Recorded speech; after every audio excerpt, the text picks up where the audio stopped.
सरिता madam छुट्टी पे, political science वाली मैडम अस्वस्थ। देखिए 19 तारीख को एक ऑनलाइन वर्कशॉप हुई थी ग्वालियर जेल की तरफ से, जिसमें पॉक्सो के बारे में इंट्रोड्यूस किया गया था। और आप सभी लोग पहले से इसके बारे में जानते हैं, क्योंकि हम हर साल अंडरटेकिंग देते ही हैं अपने विद्यालय में। तो उसी पर कुछ चीजें हाईलाइट्स हैं जिसे हम बताएंगे, बाकी चीजें आपको पहले से पता है।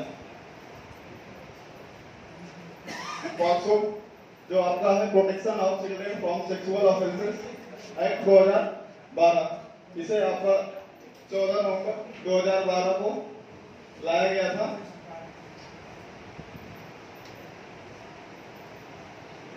इसमें पहला है हु इज अ चाइल्ड, मतलब कि पॉक्सो में एक बच्चे की डेफिनेशन क्या रखी गई है, इसे हम बच्चा कहेंगे। तो इसमें कहा गया है बिलो 18 ईयर्स, 18 साल से जो भी कम है हम उसे पॉक्सो के अंदर काउंट करेंगे। और इसमें एक चीज ध्यान देने वाली बात है कि अगर कोई भी ऑफेंसेस है, अगर वह पॉक्सो में काउंट हो रहा है, तो इसके अलावा और जितने भी आपके सीआरपीसी, आईपीसी या भी सामान्य रूल हैं उसमें भी काउंट होगा। लेकिन जब इसमें दंड का प्रावधान होगा, तो यह नहीं है कि एक ही कार्य के लिए या एक ही ऑफेंस के लिए दोनों जगह या तीनों जगह उसे दंड दिया जाएगा या दंडित किया जाएगा।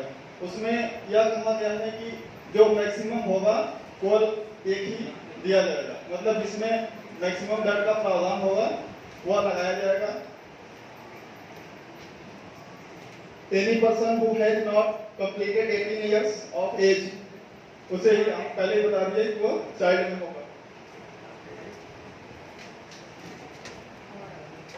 Right pace need to act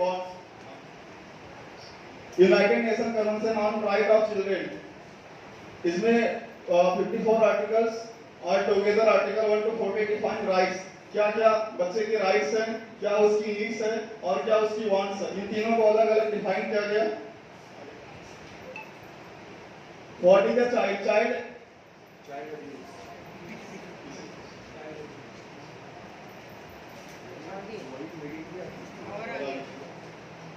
child abuse confusion different forms, emotion, sexual, physical और नेग्लेक्ट। इसमें देखिए चाइल्ड के 4 भागों में उसको डिवाइड किया गया। एक आपका इमोशनली है, दूसरा सेक्सुअली, तीसरा फिजिकल और चौथा नेग्लेक्ट। आप इन चारों तरीके से बच्चे को प्रभावित कर सकते हैं, तो इन चारों को ध्यान में रखकर यह पॉक्सो को बनाया गया है। Any act using a child for sexual gratification और by more powerful person, act of about includes touch.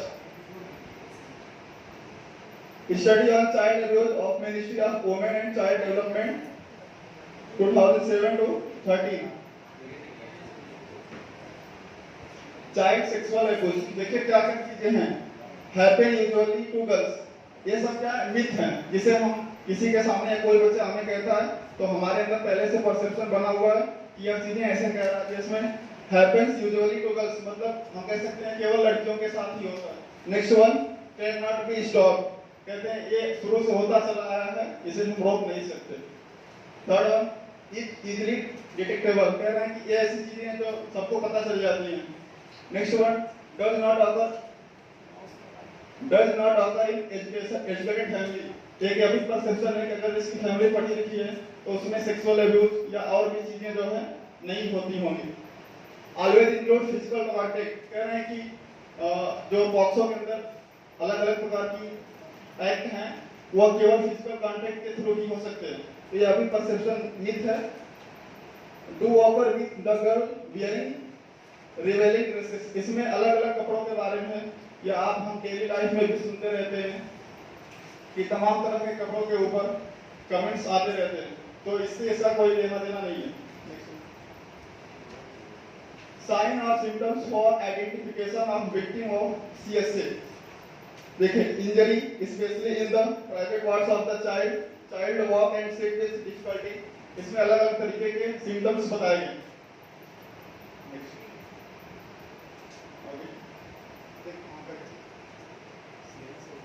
Poor attendance in class, इससे भी हम उस बच्चे के बारे में जानने की कोशिश कर सकते हैं कि उसकी अटेंडेंस क्यों पुअर हो रही है, तो फिर आपको चीजें पता चलेंगी कि हाँ क्या क्या चीजें उसके साथ घटित हो रही हैं। और यह जरूरी नहीं है केवल स्कूल में, उसके साथ रास्ते में या फिर वैन या उसकी फैमिली, कई कई केसेस अभी आए हुए हैं जिसमें कुछ फैमिली के ही मेंबर इंक्लूड रहे हुए हैं। और अगर बच्चा या बच्ची अपनी मम्मी से बताती है या किसी अपने पेरेंट्स से बता रही है तो वो उसे नेग्लेक्ट कर देते हैं। एक अभी वार आया हुआ था तो उसने अपनी ग्रैंड मदर को बताया तो फिर यह जाकर के हुआ। और अगर 500 में एक बार केस रजिस्टर्ड हो जाता है तो अगर आपका बच्चा या आपकी फैमिली का ही मैटर है तो अगर बच्चा कहता है कि हम अपना केस वापस ले रहे हैं तो इसमें वापस नहीं होता, जो उसमें दंड का प्रावधान है वह दिया जाएगा। और सामान्य केसों में होता है आपने FIR किया या फिर आपने कोई कार उसे आप वापस ले लेते हैं तो वहीं पे केस वैसा हो जाता है। और हम टीचर और बच्चे या दोनों के लिए इम्पोर्टेंट यह चीज है कि अगर बच्चा आपसे आकर कहता है तो आपको वो जिस शब्दों में कह रहा है सेम उसी शब्दों में लिखित आपको अपने ऊपर की अथॉरिटी को देना पड़ेगा, आप उसमें कोई भी बदलाव नहीं कर सकते। और अगर आपने एक बार ऊपर की अथॉरिटी को इन्फॉर्म कर दिया तो आपकी जिम्मेदारी वहां पे खत्म हो जाती है। और अगर वो कोई एक्शन नहीं लेते हैं फिर अगर वह बच्चा बाहर जाकर के किसी सिविल पुलिस या इस तरीके का कार्य करता है और उसमें यह इंगित कर देता है कि हमने पहले प्रिंसिपल सर या फिर अपने स्कूल में इन्फॉर्म किया था, तो यह भी उसके साथ दंड के भागीदारी हो जाता है। और इसमें इस कंडीशन में शायद 6 महीने का दंड का प्रावधान है। और उस तरीके से पॉक्सो के तहत मिनिमम 10 साल और यह non available warrant non available भी है, मतलब कि आप जैसे कि कुछ केसेस ऐसे होते हैं जिसमें आप पहले से आपको पता होता है कि इसमें आपको अरेस्ट किया जाएगा, उससे पहले आप नॉन अवेलेबल वारंट ला करके देते हैं तो आप अरेस्ट नहीं हो पाते। तो यह एससी ने अभी 2018 में एक वाद आया था जिसमें उन्होंने कहा कि इसमें नॉन अवेलेबल नहीं होगा, मतलब आपको अरेस्ट किया जाएगा। फिर 2019 में इसमें संशोधन हुआ तो उसमें मिनिमम जो थी वो जो अरेस्ट करने की या फिर जेल में रखने की टाइमिंग है उसे 20 साल कर दिया, इसके पहले 10 साल था। और प्लस इसमें और एक डेफिनेशन है जिसे कहा जाता है उम्र कैद। तो जनरल परसेप्शन में यह है कि लगभग 14 साल को उम्र कैद माना जाता है, तो इसमें उम्र कैद को टिल डेथ, मतलब जब तक आपकी मौत नहीं हो जाती तब तक आप उम्र कैद में रहेंगे इस पॉक्सो के तहत।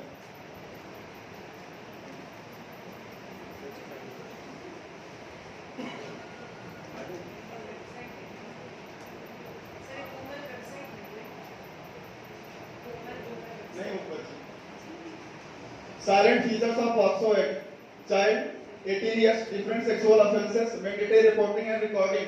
यह मैंडेटरी है, आपको रिपोर्ट करना है और रिकॉर्ड करना। और प्लस अगर यह चीजें प्रिंसिपल सर के पास जाती हैं तो बच्चे से बच्चे का है या फिर किसी टीचर से बच्चे का है, उसके तहत उन्हें खुद जाकर के FIR भी कराना है, सिविल पुलिस में भी FIR कराना। और प्लस बच्चे की डिग्निटी को संभाल के रखना, मतलब किसी और को शो नहीं होना चाहिए। Next one, false reporting. देखिए इसमें 3-4 प्रकार की फॉल्स रिपोर्टिंग है। अगर कोई बच्चा गलत तरीके से यानी झूठ में और एक कहानी बना करके या फिर किसी को बता रहा है तो अगर वह बाद में पकड़ा जाता है कि इसने झूठ बोला था तो उसके लिए कोई दंड का प्रावधान नहीं है। अगर कोई टीचर किसी बच्चे को इस तरीके से टारगेट कर रहा है और उसे गलत फंसा रहा है तो उसके लिए दंड का प्रावधान है। Next one, emergency medical care, यह भी देना है। Care and protection, child friendly procedure. हाँ, इसमें देखिए इसमें यह कहा गया कि जो ट्रायल होगा 1 साल के भीतर आपको खत्म करना है। नेक्स्ट वन, ये उसमें जो भी पुलिस होंगे वो सिविल ड्रेस में होंगे, जो भी जज या फिर जिसे बनाया गया है वो भी सिविल में होंगे, उनका कोई प्रोटोकॉल नहीं होगा। बाकी जजों का प्रोटोकॉल होता है कि हाँ किस तरीके से उनकी कहाँ पे हियरिंग होगी, यह सब चीजें। और ड्यूरिंग द एविडेंस रिकॉर्ड करते समय वहां पे जो दूसरा विक्टिम है या फिर उसके ना तो एडवोकेट होंगे और ना वो खुद होगा। और ये चीजें घटने के बाद जो मतलब कि बच्चे को अलावा दूसरा जो पार्टी है वो उसके सामने नहीं आना चाहिए। ये सब तमाम प्रकार की चीजें हैं। और जिसकी रिकॉर्डिंग करेगा, जो इसकी एविडेंस का रिकॉर्डिंग करेगा, वो ज्यादातर महिला पुलिस और कम से कम SI रैंक का होना चाहिए, उससे ऊपर का होना चाहिए।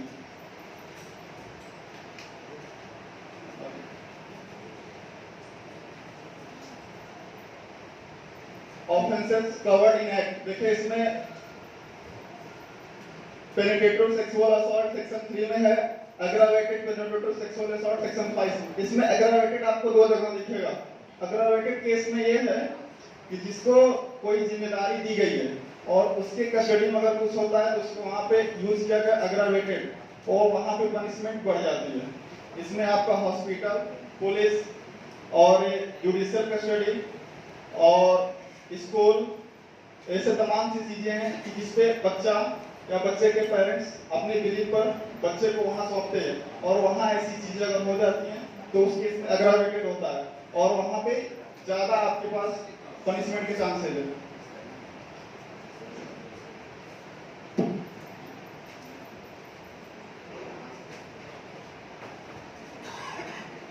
इसमें दो सेक्शन है, 3, 5, 7 और 9। या कॉन्टेक्ट एब्यूज है और नॉन कॉन्टेक्ट। कॉन्टेक्ट में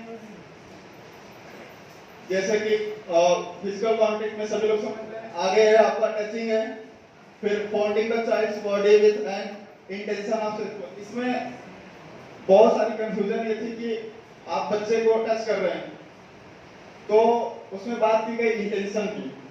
तो हमने भी पूछा था मीटिंग में और जो कोच साहब था कि इंटेंशन कैसे पता चलेगी, तो उन्होंने डिफाइन किया, एक दिल्ली के सर थे, कि इंटेंशन जैसे आप एक बार किसी बच्चे को कह दिया तो ऐसे नहीं होगा। उन्होंने कुछ एग्जांपल दिया था, किसी हम 4-5 बच्चों को गेम रोक रहे हैं, गेम का पीरियड है या उनके एक्स्ट्रा क्लासेस हैं, तो ऐसा नहीं। अगर आप किसी एक बच्चे को टारगेट करके प्रतिदिन उसे रोक रहे हैं या प्रतिदिन उसे असेंबली में है तो उसे प्रतिदिन कुछ तरीके की एक्टिविटी अलग कर, किसी एक दिन रैंडम से इस एक्ट में नहीं आएगा, टीचर्स के लिए भी बताया गया।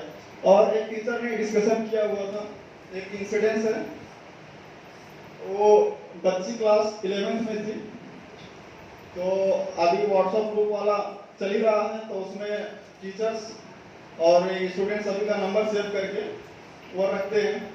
तो बच्ची ने अपने डीपी या फिर जो कुछ है उसमें लगाया हुआ था कि एक पेट एनिमल डॉग के साथ अपनी फोटो लगाया हुआ था। उसके टीचर ने पूछा कि तुम्हें पेट एनिमल्स यानी कि एनिमल्स से ज्यादा लगा हुआ है, तो उसने कहा हाँ सर। उनका क्वेश्चन कुछ अलग हो गया, उन्होंने कहा था तुम डॉग्स के ब्रीडिंग के बारे में जानती हो। और उसके बाद नेक्स्ट डे उसके पेरेंट्स लिखित में कंप्लेन लेकर प्रिंसिपल सर के पास आ गए। मतलब आपको किस प्रकार के वर्ड्स यूज कर रहे हैं, इसमें ये सब चीजें हैं। वो कंसीडर होगा कि नहीं होगा, लेकिन आपके साथ आपके बच्चों के साथ पेरेंट्स कितना कोऑपरेट कर रहे हैं या कितना अपोजिट जा रहे हैं, इसे हम कुछ कह नहीं सकते। नेक्स्ट वन, एक प्राइमरी की घटना शेयर की गई थी जिसमें एक थोड़ी हेल्दी बच्ची थी और वह क्लास में बैठी रहती थी और इसे टीचर उसे कॉपी करेक्शन के लिए बुला रहे थे, तो वह नहीं आती थी या कम आती थी। तो टीचर ने एक दिन कहा कि थोड़ा हिल भी लिया करो, मतलब बैठी रहती हो, आकर के कॉपी चेक करा लिया करो। अगले दिन उसके पेरेंट्स रिटर्न में कंप्लेन लेके आ गए। तो उसमें कंसीडर नहीं होगा कि होगा, अलग की बात है, लेकिन ये चीजें चर्चा में आई तो हम कितना कंट्रोल करके या नफी तुली बातों का प्रयोग करें बच्चों के साथ। मैंडेटरी रिपोर्टिंग, देखिए it is mandatory for every individual to report in the case of the child sexual abuse. अगर कोई बच्चा आपको कह रहा है तो उसे अपने में डिस्कस नहीं करना। अगर आपसे कहा आप उसे रिपोर्ट करिए, आप आपस में डिस्कस करते हैं तो यह आपके ऊपर भी लागू होगा कि आपने उसमें छेड़छाड़ किया या फिर जो प्रकार की चीजें। Failure to report child abuse, any person who fails to report the commission of offense or who fails to record such offenses, imprisonment which may exceed 6 months, fine or both। देखिए यहाँ पे कहते हैं अगर आप रिपोर्टिंग नहीं कर रहे हैं तो कम से कम 6 महीने की जेल या फिर फाइन या दोनों। Next one, failure of person in charge of a company of institution to report offence,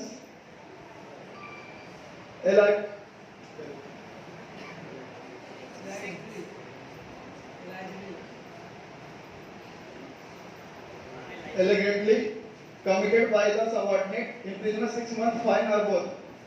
इसमें दिया हुआ है कि अगर आप किसी इंस्टीट्यूशन में या कंपनी में तो आपके यहाँ सेक्शन 21(2) लगेगा। Next one, reporting false abuse with the intention to humiliate threaten, etc. Imprisonment 6 months, fire और बोथ, फाइन और बोथ। कह रहा है कि अगर आप किसी को थ्रेटन करने के लिए, किसी को ह्यूमिलेट करने के लिए गलत रिपोर्ट करते हैं तो भी आपका 6 मंथ का इंक्रीमेंट है। फॉल्स कंप्लेंट्स और information provided by a child, no punishment shall be told और चाइल्ड सेक्शन 22(2). इसको मैंने पहले डिस्कस कर लिया था कि अगर कोई बच्चा फॉल्स कंप्लेंट करता है तो उसके लिए कोई नो पनिशमेंट है। False complaint for false information against a child, punishment may extend to 1 year or more। देखिए 1 साल का हो। Responsible for reporting parents, public servants, child line, doctor, hospital, competent authority in school, hostels, CCS, teachers को highlight किया हुआ उसमें, social workers, counselors, concerned adult, any child, general public। Punishment for non-reporting person in the position of responsibility, जैसे कि जो responsible है, हम अगर समाज के लिए या फिर किसी भी बच्चे के लिए रिस्पॉन्सिबल हैं, एज द प्रिंसिपल और hospital administrator, child care institution incharge etcetera could be booked for charge under amendment. Whom to report, local police और स्पेशल जुवेनाइल पुलिस एक्ट। इसमें देखिए बहुत सी चीजें हैं, बच्चे के साथ भी इस तरीके के चीजों का प्रयोग करते हैं। इसमें टचिंग वाला भी है और नॉन टचिंग वाला भी है, दोनों है। और इसे ऐसा भी कर लेना चाहिए, किसी अगर पीटीएम में तो एक साथ नहीं आते हैं पेरेंट्स, वहां पे कहा गया था कि अगर हम पेरेंट्स को इन्फॉर्म करना चाहें, पेरेंट्स को इन्फॉर्म करने से होगा कि वह अपने बच्चे को क्या चीजें नहीं करनी है, जैसे कि जो 5th में जा रहे हैं उससे ऊपर के 6, 7, 8 में यहाँ पे ये चीजें बहुत ज्यादा उग्रता देखी जाती है। अगर पेरेंट्स चीजों को जानेंगे कि हाँ हमें क्या क्या ऑफेंसेस है, क्या ऑफेंसेस नहीं है, तो उसमें वो अपने बच्चों को अगर कह पाए तो हमारे लिए आसानी होगी। तो पीटीएम के थ्रू भी हम इस चीजों को पेरेंट्स को बता सकते थे। लोकल पुलिस और special juvenile police unit, child welfare committee, child line 1098, state commission for protection of child right act, और यहाँ पे नेशनल कमीशन है। इन चीजों में आपको क्या करना, यहाँ अथॉरिटी है, यहाँ पे आपको रिपोर्ट करना। Role of schools in preventing child sexual abuse, role of school in addressing CSA, prevention, creating safe space for disclosure, providing awareness to teaching or non-teaching staff and parents, child protection policy is a must, including safe requirement policy, providing awareness to child to protect themselves as well as report। उन्हें यह information देनी है अपने आप को किस चीजों से बचाना है और किस तरीके से अगर आपके साथ कभी ऐसा होता है आपको रिपोर्ट कैसे करनी है।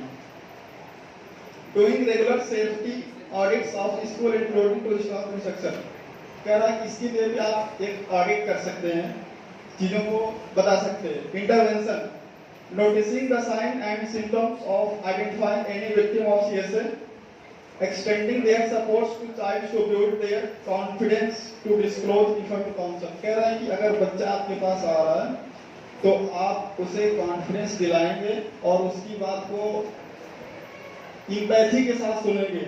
आपके साथ 2 वर्ड होते हैं, एक सिंपैथी होता है, एक इंपैथी है। सिंपैथी का मतलब सहानुभूति है और इंपैथी का मतलब स्वानुभूति है कि हाँ आपके साथ या आपके साथ ऐसा हुआ है, उस प्रकार से आप उस बच्चे की बातों को सुनेंगे। Mandatory reporting following the protocol to reporting in school, आपको रिपोर्ट करना मैंडेटरी है और